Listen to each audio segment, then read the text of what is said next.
salah satu kitab kewajiban mentasheh nasab, dan niki yang dipakai oleh saudara-saudara kita termasuk Kiai Imad. Jadi nasab itu harus diverifikasi, harus ditinjau ulang. Tapi sayangnya Imam Ibnu Hajar di kitab yang lain punya kitab yang mengisbat Sayyid Ubaidillah. Buktinya apa Ubaidillah itu pernah hidup? Bukti primernya nggak ada. Buktinya Ubaidillah Sayyid itu apa? Nggak ada kan?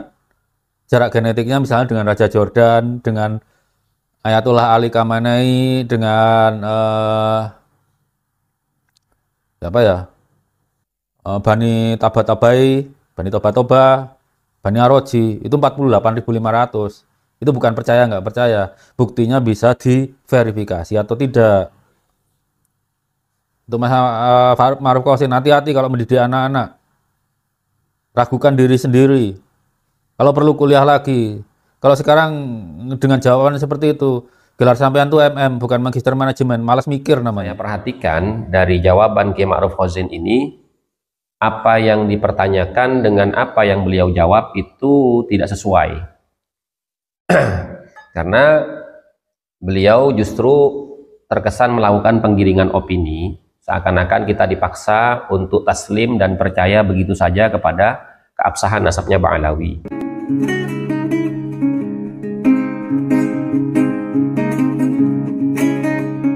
Izin bertanya, bagaimana hukumnya orang yang menolak atau tidak percaya pada nasab habaib? Apakah itu masuk usul akidah yang menyebabkan orang tersebut menafikan ahlul bait Nabi?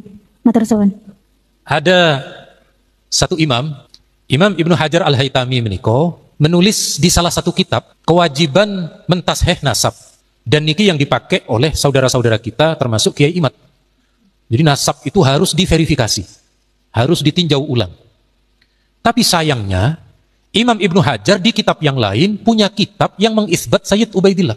Yang ini tidak dipakai, yang menganjurkan verifikasi yang dipakai. Padahal ada yang mengisbat tidak dipakai. Lah mestinya nek kula kali panjenengan secara objektif ilmu meniko di bahsul masail manapun, kalau sudah qala Ibnu Hajar niku mestine taslim. Lah kok sakniki boten taslim niku lho. Maka kemana etika ilmu pesantrennya? Kemana etika ilmu menerima pendapat ulama yang dulu? Maka nek coro kembali ke ilmu akidah, yang mutasyabih jangan mengalahkan yang muhkam. Jadi yang muhkam niki yang kita pegang, yang mutasyabih nggih pun niku nggih opini ngoten mawon lah. Kalaupun ada yang sedikit menggugat keraguan, beliau-beliau meniku kan minas solihin. Habib Taufik sampun mencetak sekian ratus santri. Pondok Dalwa sampun mencetak ratusan santri.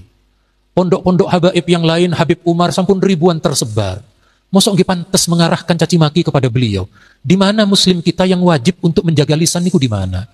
Padahal hadis Nabi riwayat Bukhari pun jelas, al-muslim man salimal muslimun min lisanih wa yadih.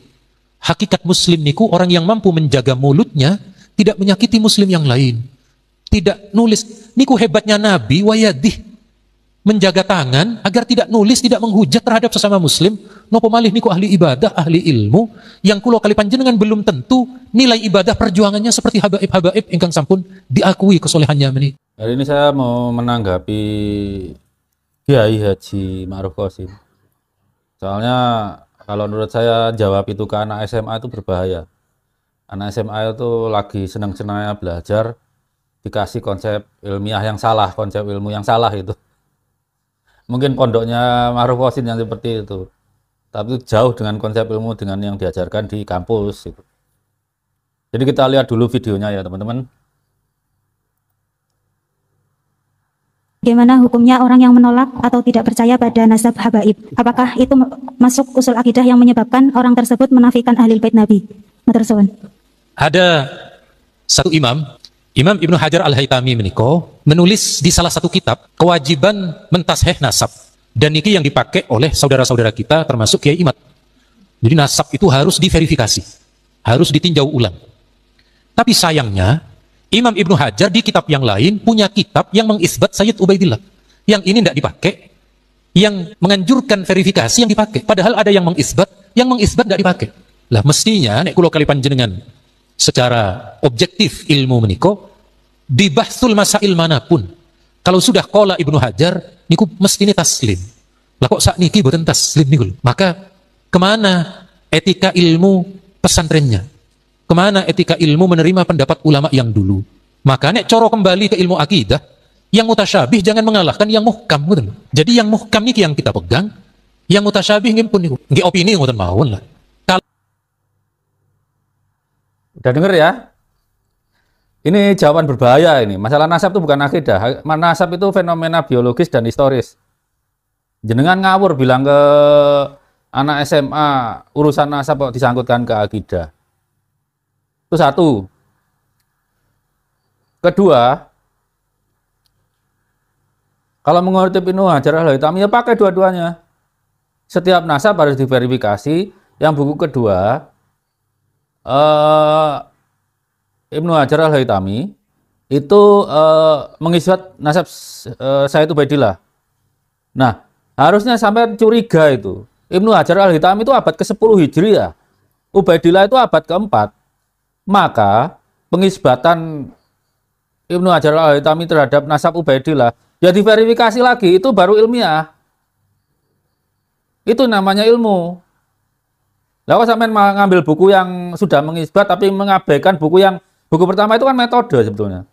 Buku kedua itu hasil kerja. Harusnya diperiksa bagaimana prosesnya, bagaimana metodologinya Ibnu Hajar Al-Haytami itu mengisbat nasab Sayyid Ubaidillah. Padahal Ibnu Hajar Al-Haytami itu hidup abad ke-10 Hijri. Sayyid Ubaidillah, kalau orangnya beneran ada, bukan reco pentung atau jin gurun, itu hidup abad ke-4 Hijri. Bedanya berapa itu? 6 abad loh. Harusnya sampean kritis itu. Dikritisi. Bagaimana orang yang hidup di abad 10 mengisbat orang yang hidup di abad 4. Bisa saja buku kedua bisa dipakai kalau ya Ibnu Hajar Al-Haytami itu saksi nikah bapak ibunya Ubaidillah. Nyatanya enggak, hidup beda masa hidupnya aja 6 abad ya. Nah, sebagai ilmuwan sampai harus kritis itu, dikritisi.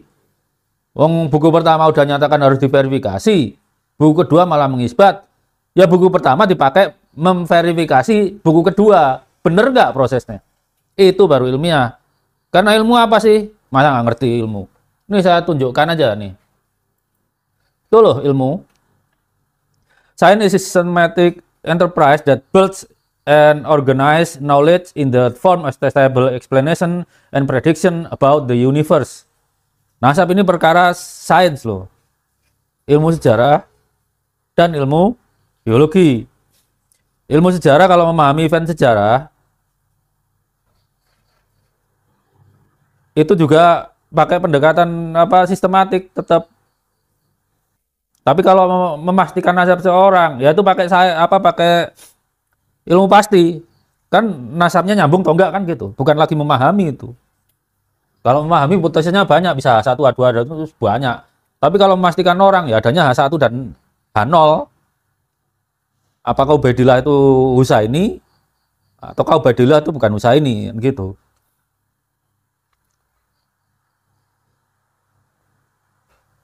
Itu ilmu, jangan ilmu pesantren dipisahkan dengan ilmu yang sifatnya universal. Pendekatan seperti ini bisa dipakai di ilmu agama juga. Namanya ilmu itu kerja sistematik untuk mencari kebenaran atau mendekati kebenaran. Tapi kalau ilmu agama karena teks primernya udah nggak bisa diubah-ubah, ya kerja sistematik untuk memahami teks itu biar nggak ngawur itu, biar nggak kedoktrin.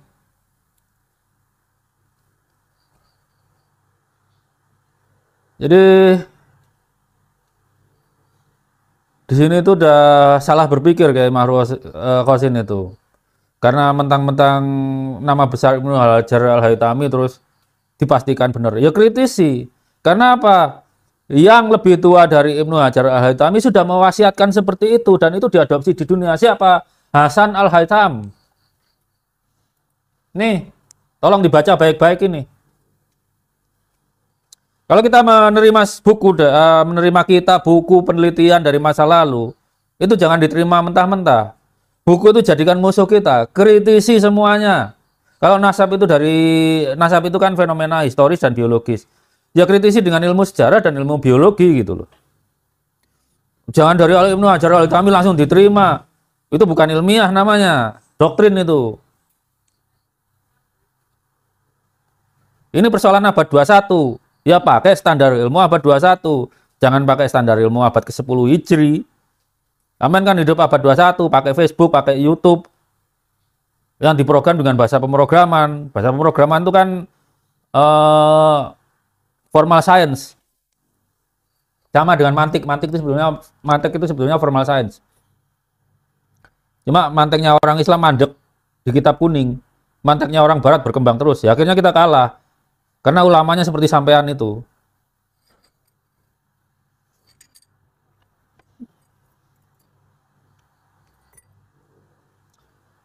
Jadi di sini Mas Kiai, sampean harus kritis. Kalau buku pertama seperti itu, buku kedua seperti itu, ya buku pertama dipakai mengkritisi buku kedua. Karena buku pertama itu bersifat universal. Buku kedua itu kerja Ibnu Hajar al-Haytami. Ya kritisi bagaimana metodenya Ibnu Hajar al-Haytami itu mengisbat Sayyid Ubaidillah. Kritisi di situ. Karena apa? Karena Ibnu Hajar al-Haytami itu bukan saksi nikahnya bapak ibunya Ubaidillah. Jadi nggak mungkin dia memastikan Ubaidillah itu Sayyid atau enggak. Harus pakai pendekatan. Kalau pendekatan biologis kan pakai jarak genetik dan star cluster tuh. Itu dua teori yang baku itu. Kalau star cluster dipakai untuk manusia saja, tapi kalau jarak genetik itu semua makhluk hidup yang berketurunan, yang nggak hidup pun, virus itu kan nggak hidup, itu patuh dengan hukum jarak genetik. Itu sunatullah. Menentang itu ya udah namanya rukun imannya terkorupsi itu. Untuk adik yang bertanya, perkara nasab itu bukan perkara akidah, itu perkara ilmu pengetahuan. Jadi teorinya Ubaidillah itu Sayyid itu harus divalidasi. Kalau di dalam ilmu filsafat ilmu ada namanya burden of proof, yang mengklaim wajib membuktikan. Kalau yang mengklaim tidak bisa membuktikan, ya kita aja nggak bisa aja menolak mentah-mentah, nggak ada buktinya. Buktinya apa? Ubaidillah itu pernah hidup. Bukti primernya nggak ada. Buktinya Ubaidillah Sayyid itu apa? Nggak ada kan? Jarak genetiknya misalnya dengan Raja Jordan, dengan Ayatullah Ali Khamenei, dengan siapa ya? Bani Tabatabai, Bani Toba, Bani Aroji, itu 48.500. Itu bukan percaya nggak percaya. Buktinya bisa diverifikasi atau tidak. Untuk Mas Ma'ruf Qasim, hati-hati kalau mendidik anak-anak. Ragukan diri sendiri. Kalau perlu kuliah lagi. Kalau sekarang dengan jawaban seperti itu, gelar sampean tuh MM, bukan Magister Manajemen, malas mikir namanya. Ya, gitu aja. Jangan rusak anak-anak muda Indonesia dengan doktrinasi seperti itu. Cukup sampai di sini. Wassalamualaikum warahmatullahi wabarakatuh. Assalamualaikum warahmatullahi wabarakatuh. Bismillah, alhamdulillah, wa la hawla wa la quwata illa billah, asyhadu an la ilaha illallah wahdahu la syarikalah, wa asyhadu anna sayyidina wa nabiyyana Muhammadan abduhu wa rasuluhu alladzi la nabiyya ba'dah. Allahumma salli ala sayyidina Muhammad wa ala ali sayyidina Muhammad, amma ba'du. Para saudara-saudariku sebangsa setanah air dimanapun kalian berada, para sahabat-sahabatku, para subscriber, para netizen yang budiman, selamat datang kembali di channel Gus Hasan Asy-Syarif Official. Semoga kita selalu dalam keadaan sehat jasmani dan rohani kita, dimudahkan segala urusan kita, dilancarkan rezeki kita, dan diberkahi hidup kita fid dini wa dunya wal akhirah. Amin Allahumma amin.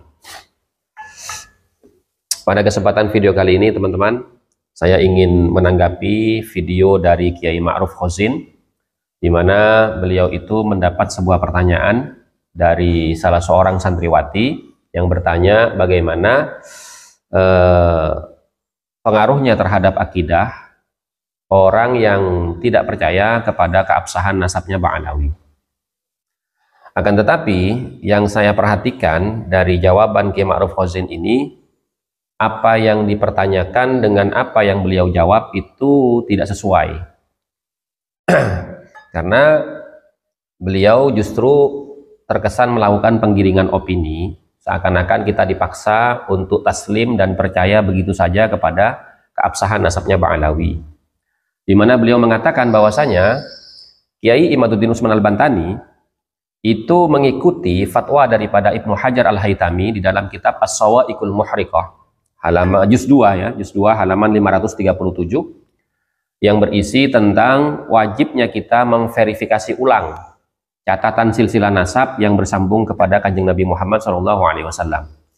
Akan tetapi kata beliau, Kiai Imad malah tidak mengikuti ya fatwa atau isbat nasab dari Ibnu Hajar Al-Haytami dalam kitabnya Sabat Ibnu Hajar halaman 211 sampai 213. Nah, ini yang perlu kita telaah bersama, yang perlu kami jelaskan bahwasanya Ibnu Hajar Al-Haytami itu tidak pernah mengisbat nasab Ba'alawi. Jadi pernyataan Ki Ma'ruf Hozin yang mengatakan bahwasanya Ibnu Hajar itu telah mengisbat nasabnya Ba'alawi itu tidak benar. Karena dalam kitab Sabat Ibnu Hajar tidak dalam rangka mengisbat nasabnya Ba'alawi. Karena kitab Sabat itu adalah kitab yang menjelaskan tentang sanad periwayatan keilmuan dan sanad lubsul khirqahnya Ibnu Hajar Al-Haytami dari beberapa orang gurunya. Dan diantaranya beliau mendapatkan sanad lubsul khirqah itu dari seorang gurunya, yang kebetulan gurunya itu adalah murid daripada Abu Bakar Al-Idrus, di mana sanad silsilahnya itu mengutip kepada kitab Juz'ul Latif, di mana kitab Juz'ul Latif itu rujukannya adalah silsilah yang ditulis oleh Ali bin Abu Bakar Asy-Syakran dalam kitabnya Al-Burqa Al-Musiqah. Nah, artinya di situ Ibnu Hajar tidak mengisbat nasab Ba'alawi, hanya menuliskan sanad periwayatan keilmuan beliau terhadap guru-gurunya. Permasalahannya, apabila Sabat Ibnu Hajar itu dianggap telah mengisbat nasab Ba'alawi, maka tentu saja dengan adanya kitab Sabat itu, maka justru kitab Ghurarul Baha Ad-Dawi yang ditulis oleh Ba'alawi sendiri itu batal secara otomatis. Kenapa? Karena dalam kitab Ghurarul Baha Ad-Dawi itu Ba'alawi sendiri menjelaskan bahwasanya Muhammad bin Ali Al-Faqih Al-Muqaddam itu mengambil sanad thariqahnya itu kepada Syekh Abu Madyan Su'aib At-Tilimsani, di mana Syekh Abu Madyan Su'aib At-Tilimsani itu adalah salah seorang cucu murid daripada Syekh Abdul Qadir Al-Jilani.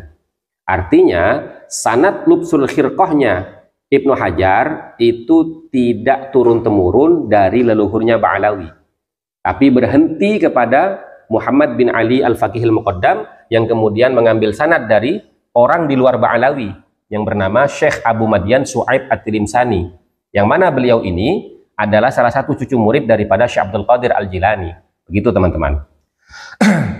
Nah, kemudian beliau membahas tentang masalah akhlak, kemudian jasa-jasa beliau di dalam mendakwahkan agama Islam. Nah, ini juga perlu kami klarifikasi bahwasanya kalau hanya berdasarkan kebaikan akhlak, kesopanan adab dan kesalehan hidup serta jasa di dalam berdakwah, lalu kita harus taslim mengakui keabsahan nasabnya, maka tentu saja secara otomatis kita harus mengakui kiai-kiai yang lain juga bernasab kepada Rasulullah. Nah, ini kan berbahaya pemahaman seperti ini, karena tidak semua orang yang mengaku intisabun nasab kepada Rasulullah itu bisa dibenarkan secara kaidah ilmu nasab. Jadi kembali lagi, likulli ilmin masadiruhu wa maraji'uhu. Tiap-tiap ilmu itu ada sumber rujukannya tersendiri. Maka kalau kita ingin meneliti keabsahan sebuah nasab, kembalikan kepada sumber keilmuannya, yaitu ilmu nasab dan kawaid nasab. Demikian dari saya, mudah-mudahan bisa difahami. Kurang lebihnya mohon maaf. Wallahul muwaffiq ila aqwamit thoriq wa lafu minkum. Wassalamualaikum warahmatullahi wabarakatuh.